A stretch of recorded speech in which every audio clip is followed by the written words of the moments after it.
Dadhich online channel में आप सभी का स्वागत है। आज हम बात करेंगे एग्रीकल्चर के ऊपर, एग्रीकल्चर सब्जेक्ट से रिलेटेड। सबसे पहले अपन को इसके लिए कुछ एंट्रेंस एग्जाम देने होते हैं। इसके लिए अगर अपन को कहीं से भी ग्रेजुएशन करना है तो कुछ एग्जाम्स देने होंगे। सबसे पहला है Indian council of agriculture and research. ये एग्जाम कराता है AIEEA, ठीक है। इसके थ्रू अपन इसमें ग्रेजुएशन में पार्टिसिपेट कर सकते हैं फर्स्ट ऑफ ऑल। सेकेंड जो है वो है BHU, बनारस हिंदू यूनिवर्सिटी। इसी नाम से ये अपना टेस्ट लेता है, बनारस हिंदू यूनिवर्सिटी।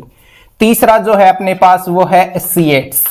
इसके बारे में कम ही लोगों ने सुना होगा। It is a private university but very reputed, क्योंकि इसके अंदर प्लेसमेंट रिकॉर्ड अच्छा है। इसका फुल फॉर्म होता है Shri Higginbottom institute of agriculture technology and science. These are some basic topmost institute of agriculture in India। इसके अलावा अगर अपन स्टेट लेवल पे बात करें तो जेट नाम से एक टेस्ट लगता है, जॉइंट इंटरेस्ट टेस्ट, ठीक है। ये राजस्थान की जो एग्रीकल्चर यूनिवर्सिटीज हैं वो 1 by 1 करवाती हैं, but that is not the information. इसके अलावा एक छोटा सा टेस्ट, प्री वेटनरी टेस्ट।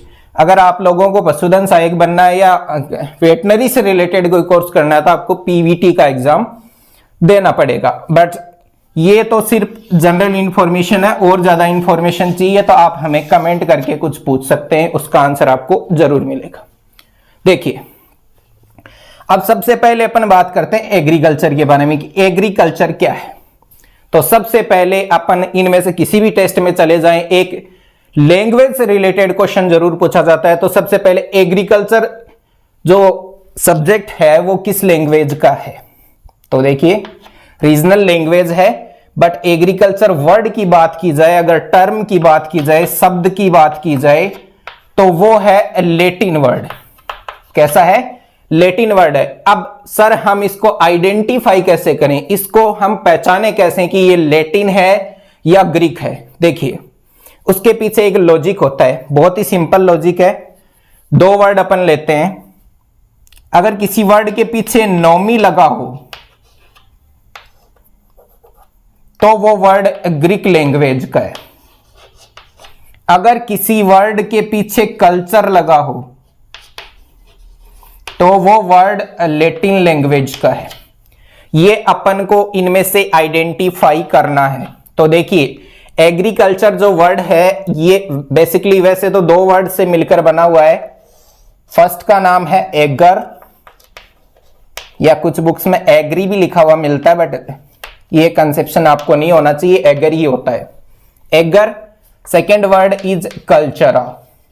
देखिए, कल्चरा में यहां पर कल्चर लगा हुआ, इसका मतलब ये है एग्रीकल्चर जो है वो कैसी टर्म है? लैटिन टर्म है। तो आपको इससे रिलेटेड कोई इश्यू नहीं होना चाहिए कि ये कौन सी लैंग्वेज का वर्ड है। अब देखिए, सिंपल सा मैं एग्जांपल लेता हूं, लाइक दैट हॉर्टिकल्चर। सीधी सी बात पड़ी है, हॉर्टिकल्चर, पीछे कल्चर लगा हुआ है, लैटिन शब्द है, ठीक है। सेकंड में बात करता हूं एग्रोनॉमी। देखिए, पीछे नोमी लगा हुआ है तो ग्रीक वर्ड, ठीक है। ये मतलब जनरल इंफॉर्मेशन है। अब हाई लेवल से अपन इसको इसलिए नहीं पढ़ रहे क्योंकि धीरे धीरे स्टेप बाय स्टेप अगर अपन आगे बढ़ेंगे तो ये आपको समझ में आएगा, क्योंकि आप सभी लोग इस सब्जेक्ट के लिए नए हो, और मैं 100% कोशिश करूंगा कि आपको बेसिक से एकदम लेवल पर पहुंचाऊं। तो इसके लिए चलो आगे की स्टार्ट अपन क्लास स्टार्ट करते हैं। देखिए, अब अपना जो फर्स्ट टॉपिक है अपना NCERT की बुक का भी है, और जेट में भी अगर अपन बात की जाए तो इससे बहुत क्वेश्चन पूछे जाते हैं। सबसे पहला है अपने पास एग्रोनॉमी, सीड एंड सॉइल, ठीक है। हिंदी में बोला जाए तो सस्य विज्ञान,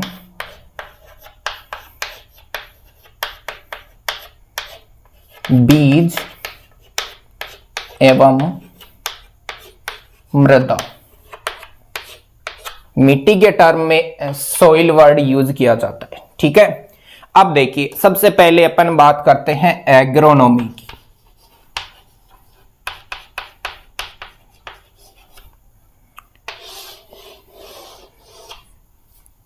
देखो, अमिताभ बच्चन का एक डायलॉग है, कि हर बाप का एक बाप होता है, उसको अपन दादा कहते हैं। लेकिन उसको अपन को ये नहीं याद रखना है, अपन को याद रखना है बाप को। बाप दुनिया की वो चीज है जो आपको उठा भी सकती है, गिरा भी सकती है, वो आपको अच्छा भी बता सकता है, बुरा भी बता सकता है। ये it depend on your qualities, ठीक है। हाँ, पैक शेक मारोगे तो बुरा ही बताएगा। हाँ, वैसे आजकल के छोरे वैसे लवेरिया से भी काफी ग्रसित हैं। लवेरिया के बारे में मैं थोड़ा सा बता देता हूँ। ये एक ऐसी डिजीज है जिससे अपने नर्व सिस्टम पे कंट्रोल नहीं हो पाता। हाँ, छोरे दिल विल दे बैठते हैं। देखिए, एग्रोनॉमी जो वर्ड है यह दो टर्म से मिलकर बना हुआ है। First term is agarose, second is nomos, ठीक है। पहला जो शब्द अपने पास जो टर्म है वो है एग्रोस, दूसरा है नोमोस। अब देखिए, एग्रोस का मतलब होता है फील्ड, खेत। एग्रोस का मतलब होता है फील्ड, ठीक है। जबकि नोमोस का मतलब होता है मैनेजमेंट, यानी खेत का प्रॉपर मैनेजमेंट क्या होता है, एग्रोनॉमी होता है। Proper management of field and soil is known as agronomy. अब देखिए, बड़ी सी सिंपल सी बात है। सर फील्ड पे कोई क्वेश्चन आ सकता है क्या जेट में? जी बिल्कुल आ सकता है। और ये क्वेश्चन सिर्फ ओनली एग्रीकल्चर के लिए बेसिक से रिलेटेड नहीं है, बल्कि आपके बायो वाले स्टूडेंट्स के भी काम में आएगा। देखिए, क्वेश्चन है,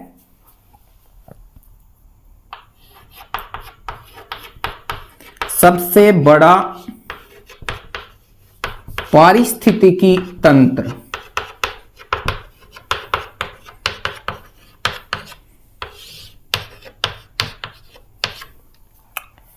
क्वेश्चन अपन पुट अप कर सकते हैं, which is the biggest ecosystem.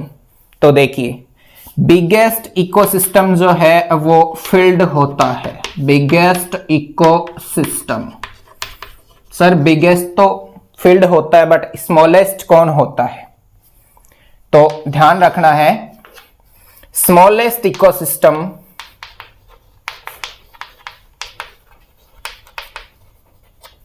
System होता है एक्वेरियम। सर ये एक्वेरियम क्या होता है? देखो, आप कई बार शहरों में गए होंगे, वहां पर आप लोगों ने बहुत सारे कांच लगे हुए देखे होंगे बेसिकली। हाँ, कांच में लड़की दिखाई दी होगी आपको, और लड़की तो मतलब देखना ही चाहिए, मतलब ये अपनी पर्सनल लाइफ अपन कुछ भी कर सकते हैं इसके अंदर। लेकिन अब आप लड़की को भूल जाओ, एकदम दिमाग फ्रेश हो गया ना। हाँ, एक्वेरियम क्या होता है? एक शीशे से बना हुआ मछली का घर होता है, जिसके अंदर फिश हैबिटेट करती है, फिश रहती है। या अपन ये बोल दिया जाए कि आर्टिफिशियल टाइप का एक मिनी शी होता है, उसको अपन बोलते हैं एक्वेरियम, ठीक है। तो स्मॉलेस्ट इकोसिस्टम एक्वेरियम होता है और बिगेस्ट इकोसिस्टम होता है फील्ड, ठीक है। अब बात यह आती है कि खेत में मृदा के प्रबंधन को क्या बोला जाता है? एग्रोनॉमी बोला जाता है। अब देखिए, बाप को नहीं बोलना भाई, कुछ भी करो बट बाप को नहीं बोलना। अब देखिए, तो अब अपन बात करते हैं एग्रोनॉमी के बारे में। देखिए, एग्रोनॉमी क्या है? तो जैसा कि अपने बाप पे बात चल रही थी, अब कुछ लड़के बोलेंगे अरे बाप पे जाना, अरे भाई साहब बाप पे जाना पड़ेगा अगर आपको 4 नंबर चाहिए तो। सीधी बात है, जिसको 4 नंबर चाहिए एग्जाम में उसको बाप पे जाना पड़ेगा। और एग्रोनॉमी का बाप है पीटर डी क्रिश्चियनजी। सर ये तो बड़ा ही अजीब नाम है। बेटा नाम अजीब है, अगर ये राजस्थान में पैदा होता तो क्या पता इसका नाम कालूराम भी हो सकता था, ठीक है। वैसे अपना राजस्थान भी एक अजब गजब प्रदेश है, यहां पर एक एक आदमी के 17 नाम होते हैं। मेरे तो खुद के 3 है। देखिए, एग्रोनॉमी के फादर कौन है? पीटर डी क्रिश्चियनजी, ठीक है। आज तक ये क्वेश्चन 3-4 बार पूछा जा चुका है। ये आईसीएआर में भी पूछा गया है, ये क्वेश्चन जेट में भी पूछा गया है, ये क्वेश्चन कुछ बायोलॉजी से रिलेटेड कुछ एग्जाम्स में भी पूछा गया है। तो ध्यान रखना है, एग्रोनॉमी का फादर है पीटर डी क्रिश्चियनजी। अब देखिए, आगे बढ़ते हैं अपन। खेत का अपन को करना है मैनेजमेंट। तो मैनेजमेंट किस तरीके से करेंगे देखिए,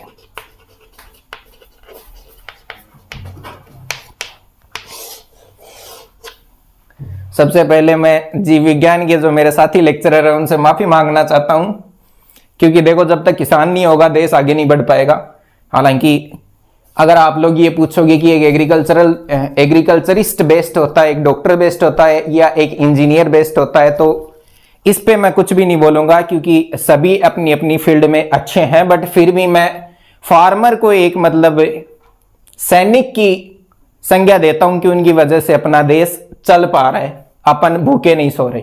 देखिए मैनेजमेंट का मतलब क्या है, अगर अपन को खेती करनी है,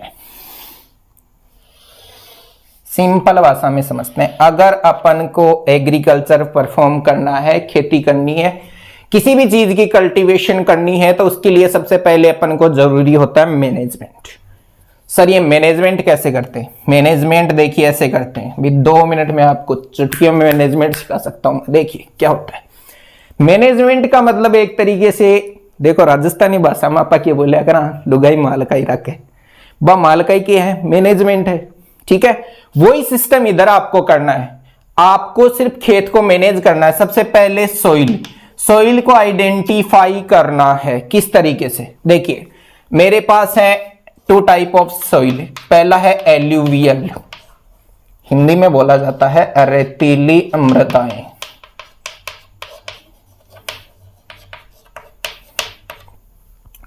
दूसरी मेरे पास है वर्टी सॉइल, इसको हिंदी में बोला जाता है चिकनी मृदा। क्या बोला जाता है? चिकनी मृदा। देखो एल्यूवियल को बोला जाता है रेतीली मृदा और वर्टी सॉइल को बोला जाता है चिकनी मृदा। सर चिकनी का नाम लेते कैटरीना कैफ ध्यान में आ गई, कोई बात नहीं, अवॉइड करो उसको, तो विकी कौशल ले गया, छोड़ दो यार अब कैटरीना कैफ को, चिकनी मृदाओं पे ध्यान दो। देखिए अगर मैं बात करूं, देखो अभी एक बहुत ही फेमस अभी एक फसल चल रही है जिसका बोटेनिकल नेम है एलियम सिपा। एलियम सिपा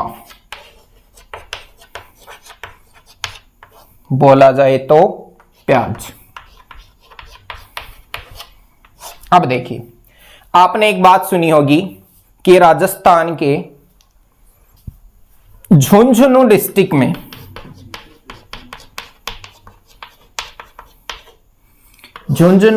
में सबसे ज्यादा प्याज होता है, जबकि इन इंडिया अगर बात की जाए तो यह होता है नासिक महाराष्ट्र।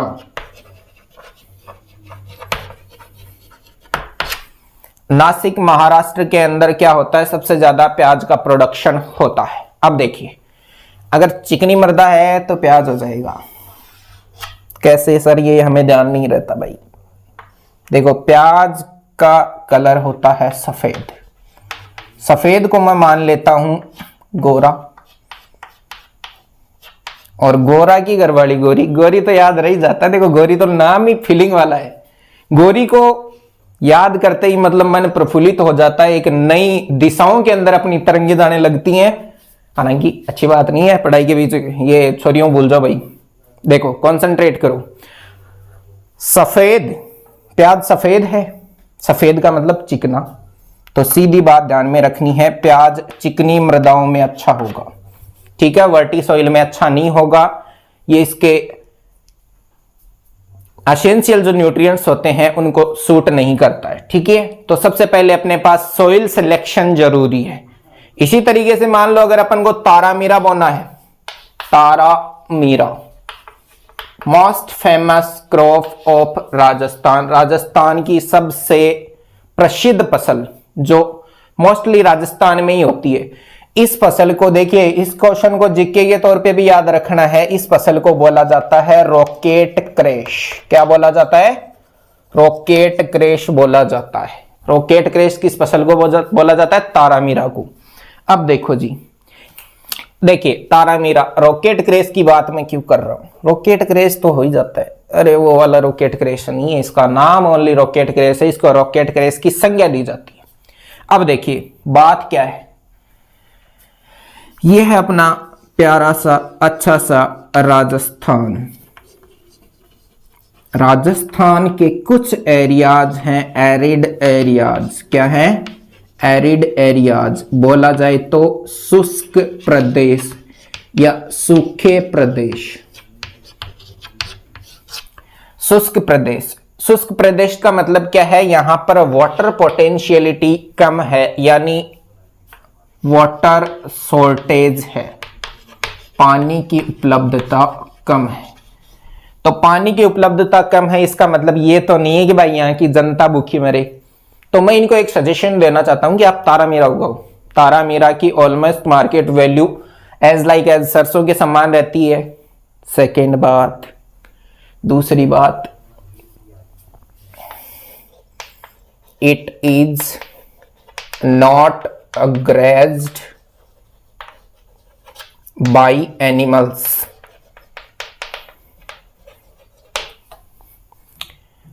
ये एक ऐसी फसल है, इसको पशु कभी नहीं चरते।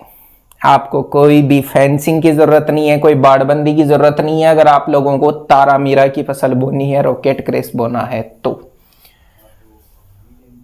तीसरी जो चीज है, इट्स नॉट रिक्वायर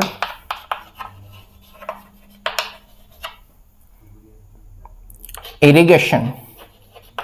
इसको सिंचाई नहीं चाहिए भाई, बिना सिंचाई वाली फसल है। अगर आप सिंचाई भी नहीं करोगे तो इसका जो क्राइटेरिया है उसमें कोई फर्क नहीं पड़ेगा, इसका प्रोडक्शन अच्छा होगा। और प्रोडक्शन डिपेंड करता है आपके मैनेजमेंट पे कि आप इसमें किस तरह के न्यूट्रिएंट्स देते हैं। हालांकि इसमें ज्यादा कोई न्यूट्रिएंट्स का भी ध्यान नहीं रखा जाता, क्योंकि इतनी मोस्ट फेमस ये मतलब इतनी इकोनॉमिकल फसल नहीं है, बट जो लोग खाली बैठे रहते हैं उनके लिए काफी अच्छा है। मैं तो ये बोलता हूं कि जरूर उगाना चाहिए। मेहनत क्या है इसमें, इसको ना तो पशु खाएगा, ना इसके लिए बाढ़ चाहिए, ना इसके लिए पानी चाहिए, सिर्फ आपको बीज डालना और निकालना है। दो ही चीजें करनी है, एक तो आपको करनी है शॉविंग, बुआई करनी है, और उसके बाद सीधा आपको थ्रेसिंग करनी है। हाँ, वीड कंट्रोल के लिए आप जरूर इसमें थोड़ा बहुत पेंडिमेथिलीन डाल सकते हो, but that is not the issue. आपको शॉविंग करनी है और थ्रेसिंग करनी है, उसके बाद आपका तारामीरा का फसल तैयार होता है। ज्यादा डिस्कस करेंगे अपन तारामीरा का जब टॉपिक आएगा, 1 by 1 अपन क्रॉप्स के बारे में पढ़ेंगे, तब आगे बढ़ते हैं। अब देखिए सेकंड जो अपना टॉपिक में था वो था सॉइल, हिंदी में मृदा, मिट्टी। देखिए सॉइल जो है वो सोलम टर्म से बना है। कौन सी टर्म से बना है? सोलम टर्म से बना है। और सोलम टर्म का मतलब होता है लुक लाइक ए फर्श। I am talking about floor, not the ladies purse. देखियो कई बार ऐसे पर्स का नाम लेते ही मतलब ऐसे ही अपनी जो महिला मित्र होती हैं या गर्लफ्रेंड्स होती हैं उनको अपन पर्स वगैरह गिफ्ट करते हैं, याद आ जाता है। मतलब अच्छी बात नहीं है, पढ़ाई के बीच में पता नहीं मुझे भी क्यों याद आ जाता है। मैं मतलब इस चीज के बारे में बहुत अवॉइड करता हूं, फिर भी पता नहीं क्यों याद आ जाता है। कोई तो ऐसी पावर होती है लड़कियों में जिसकी वजह से वो अपने वशीकरण मंत्र मार देती है छोरों पे। देखिए इसका मतलब है फ्लोर, फर्श के समान। कैसी स्ट्रक्चर होती है? फर्श के समान। सर ये तो कोई काम की बात नहीं बताई आपने। मैंने ये काम की बात नहीं बताई, बट ये बात सबसे ज्यादा पूछी जाती है कि सोइल किस वर्ड से बना है, तो सोइल बना हुआ है सोलम वर्ड से। अब देखो सोइल को पढ़ा जाता है सोइल साइंस में, सोइल साइंस, मृदा विज्ञान में, ठीक है। But that is not the issue. पूछा क्या जाता है यहां पर पूछा जाता है इडेफोलॉजी। सर ये इडेफोलॉजी क्या होती है? तो इडेफोलॉजी होती है relation between plant and soil, यानी पौधे का मृदा के साथ जो संबंध होता है उसको इडेफोलॉजी बोला जाता है, और सबसे ज्यादा बार यही क्वेश्चन यहां से पूछा गया है कि इडेफोलॉजी क्या है, relation between plant and soil. अब रिलेशन किस तरीके से होता है, देखो कोई भी पौधा होता है उसको कुछ न्यूट्रिएंट्स की जरूरत पड़ती है, एसेंशियल न्यूट्रिएंट्स की जरूरत पड़ती है।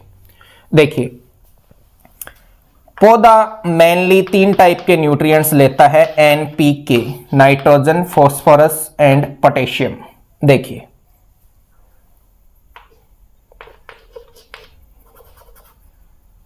Nitrogen, phosphorus and potassium. अब देखिए नाइट्रोजन के बारे में सबको पता है,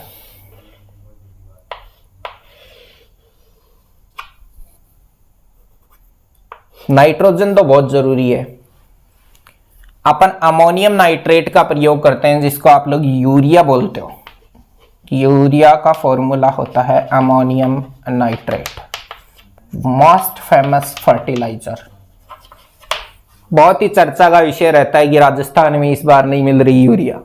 कोई बात नहीं, यूरिया ही तो नहीं मिल रही, आप लोग बायो फर्टिलाइजर्स की तरफ जा सकते हो जो हेल्थ के लिए भी अच्छे हैं और खेत के लिए भी अच्छे हैं, और मैं तो ये बोलता हूं समस्त जीव जाति के लिए अच्छे हैं। ऑल ऑर्गेनिजम्स जो हैं इससे बेनिफिशियली इक्विलेट करते हैं, तो मैं तो ये बोलता हूं अपन को बायो फर्टिलाइजर जरूर डालने चाहिए। सेकेंड वन इज फॉस्फोरस, ये भी है बट इसका इतना कुछ खास नहीं है। थर्ड है जो है वो पोटेशियम। पोटेशियम की बहुत बात होती है और पोटेशियम से एक क्वेश्चन पूछा जाता है कि घर में उपलब्ध किस चीज को पोटेशियम फर्टिलाइजर के रूप में काम में लिया जाता है, which element is use in the replace of a potassium fertiliser. देखिए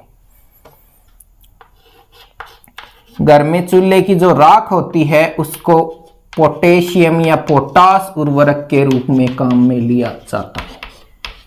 सर कहां पर लिया जाता है, पोटास फर्टिलाइजर के रूप में कहां पर लिया जाता है? First one is garlic and second was onion.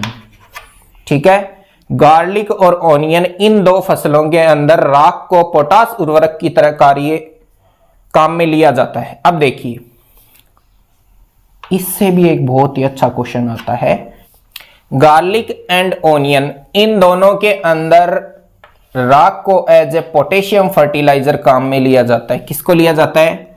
राख को। सर आप इसको हिंदी में क्यों लिख रहे हो? काम की बात है, ध्यान से सुनिए। देखिए जेट 214 में एक क्वेश्चन आया था कि कौन से एलिमेंट को as a potassium fertiliser use किया जाता है। अब उन आरामखोरों ने राख नाम नहीं दिया, उन्होंने इंग्लिश में नाम दे दिया ASH, ऐश, और उन्होंने ऑप्शन में भी हिंदी में दिया ऐश। ऐश्वर्या राय नहीं जी, ऐश्वर्या राय नहीं, राख को बोलते हैं ऐश। ठीक है, अब देखिए उन्होंने ऐश लिख दिया, किसी को कोई आइडिया नहीं था कि राख से रिलेटेड कोई क्वेश्चन आया है, इस कारण बहुत से बच्चों का गलत हुआ। तो इस बात का ध्यान में रखना है कि राख को ऐश बोलते हैं। थोड़ा सा मतलब साइंस में अगर आप लोग टर्म्स को ध्यान रखोगे तो बहुत ही अच्छी बात है। अब देखिए गार्लिक और ऑनियन दोनों ही रिलेट करते हैं एक ही फैमिली से, और उस फैमिली का नाम है एलिएसी। उस फैमिली का नाम है एलिएसी। अब देखो यहां से भी एक क्वेश्चन पूछा जाता है, जेट आईसीआर में कई बार पूछा गया है। वो क्वेश्चन है, देखिए क्या है वो क्वेश्चन कि एलिएसी फैमिली का थर्ड मेंबर कौन है? तो third member is leek. Sir ये लीक क्या होता है? Leek is similar to green onion. हरे प्याज के समान होता है। अगर अपन बोला मार्केट में कई बार अपन खरीदने जाते हैं तो अपन को एक प्रिपेयर बल्ब के रूप में ना मिलके पत्तियों के साथ प्याज मिलता है, तो उसके जैसा होता है दिखने में, लीक इसी फैमिली का होता है। बहुत बार क्वेश्चन पूछा जा चुका है, एग्रीकल्चर सुपरवाइजर में भी ये क्वेश्चन पूछा गया, डब्ल्यूओ में भी ये क्वेश्चन पूछा गया है। तो इस पे थोड़ा सा ध्यान देना है कि एलियेसी जो फैमिली है उसमें गार्लिक एंड ऑनियन के अलावा तीसरा जो कैंडिडेट है वो कौन है, लीक है। और लीक क्या होता है, similar to a green onion. ठीक है, तो जेट के 2 टॉप मोस्ट क्वेश्चन आपको मैंने यहां पर बताए हैं। आगे अपन डिस्कस और कुछ करते हैं। अब देखो, अपनी बात चल रही थी सॉइल पे, मिट्टी पे चल रही थी। तो सर ये फ्लोर वाली बातें तो हमें पसंद नहीं आई, चलो एक फालतू सी बात और कर लेते हैं। It is a base for plants, पौधों के लिए आधार होता है।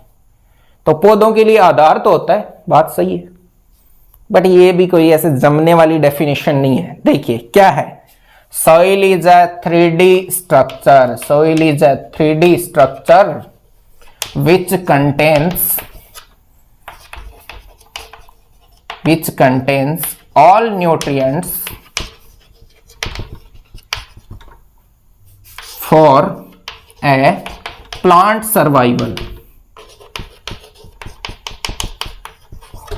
यानी पौधे को जिंदा रहने के लिए जिन पोषक तत्वों की आवश्यकता पड़ती है वो सारे के सारे सॉइल में होते हैं। मेनली सॉइल में एनपीके होते हैं, नाइट्रोजन, फास्फोरस एंड पोटेशियम। इनके बारे में देखो किसने बताया था, तो न्यूट्रिएंट्स के बारे में बताया था, एक हरामखोर हुआ था, एक साइंटिस्ट। वैसे तो साइंटिस्ट हरामखोर ही होते हैं, इनको दुनिया से कोई लेना देना नहीं है। लड़की वड़की बेचारे ये कभी नहीं देखते, एकदम बाल ब्रह्मचारी टाइप होते हैं, मतलब ब्रह्मचारी भी नहीं होते हरामखोर। ये भगवान को भी नहीं मानते, ये परिवार को भी नहीं मानते, इनके लिए किसी रिश्ते की कोई वैल्यू नहीं है। देखिए इनके बारे में सबसे पहले बताया था एक साइंटिस्ट हुआ था जिनका नाम था आर्नोन सर ने सबसे पहले न्यूट्रिएंट्स के बारे में बताया था। इन्होंने बताया था कि पौधे को 16 न्यूट्रिएंट्स एसेंशियलिटी होती है, यानी पौधे के लिए 16 जो न्यूट्रिएंट्स होते हैं वो एसेंशियल होते हैं, 16 न्यूट्रिएंट्स एसेंशियल होते हैं। बट इन प्रेजेंट टाइम 17वां न्यूट्रिएंट भी खोजा जा चुका है जिसका नाम है निकल। पौधे के लिए निकल भी बहुत जरूरी होता है। तो आने वाला क्वेश्चन ये हो सकता है कि 17वां न्यूट्रिएंट कौन है। ठीक है, इसके बाद देखिए, इसके बाद अपन बात करते हैं कि निकल अपने पास 17वां एलिमेंट है, 17 एलिमेंट निकल। सबसे नया मार्केट में नया मोबाइल आए, चाहे कॉलोनी में नई लड़की आई या नया न्यूट्रिएंट्स आए, एक ही बात है, आपको ध्यान में रखना है निकल। वैसे भी लड़की के बारे में आप बोलते हो ना, बाहर निकलना पड़ता है ना। हाँ, अरे अपन घूरते बहुत अजीब तरीके से, उनको निकलना पड़ेगा भाई। आंखों से हिप्नोटाइज कर लेते हैं अपन, वशीकरण मंत्र मार देते हैं उन पे। देखिए 17वां है निकल। अब देखिए, तो इतना टॉपिक अपना कंप्लीट हो चुका है। इसके आगे अपन बात करेंगे नेक्स्ट क्लास में, लेकिन तभी करेंगे जब आप लोगों का रिस्पॉन्स अच्छा होगा, आप लोग इसको अच्छा शेयर करोगे। और शेयर से मतलब नहीं है, मुझे व्यूज से मतलब ही नहीं है, चाहे मेरे लोग 10 लोग ही वीडियो देखें, बट अगर अच्छे कमेंट आते हैं तो वो मुझे मोटिवेट करेंगे। और मेरे पास इतना ज्यादा टाइम रहता नहीं है, अगर आप लोग अच्छे कमेंट करोगे, मतलब अच्छा लगा तो ही अच्छा कमेंट करना है, अगर अच्छे कमेंट करोगे तो मैं टाइम निकालूंगा और आप लोगों के लिए रेगुलर वीडियोज मैं बनाता रहूंगा। इसी के साथ मेरी एक रिक्वेस्ट और है कि दादीज हेल्पलाइन जो ऑनलाइन यूट्यूब चैनल है उसको जरूर सब्सक्राइब करें, आपको फ्री में बहुत अच्छा कंटेंट दे रहे हैं।